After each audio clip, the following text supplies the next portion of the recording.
You can make more of a difference on the outside of the Capitol than you can on the inside. A lot of people don't believe that, but I've done both, and I can tell you we could.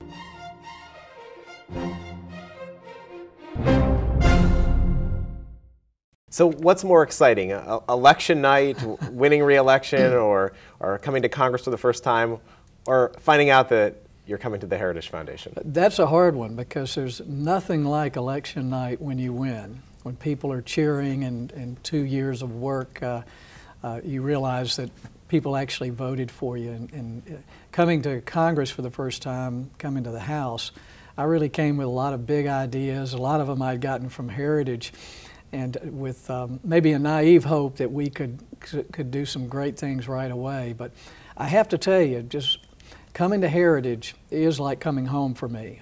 I spent my life in communications, marketing, advertising. I did a whole lot of research, and this is a place where I think ideas rule. And I believe in the power of ideas, and what Heritage does is put power behind the ideas. I think we can do a lot more of that to convince Americans that conservative ideas are the ideas that will make America better. What's the one accomplishment that you're most proud of during your time in Congress? It's the people I helped elect to the Senate, because when I got here, I was really frustrated with Republicans. It seemed that all we were doing was spending money and handing out earmarks, and so I'd have to say two things. Bringing in some new people like Marco Rubio, Rand Paul, and Pat Toomey, Mike Lee, Ron Johnson, and now Ted Cruz, Jeff Flake, people we've really worked hard to help elect. They came in the front door and helped us get rid of parochial earmarks, which I think were a real distraction for us. We've got to focus on the national good, certainly the national budget. We can't keep taking home the bacon and forgetting about our country. So I'm pretty proud that I think we've changed the culture of the Senate. Is there a particular issue or bill that you championed where you found Heritage research to be particularly valuable?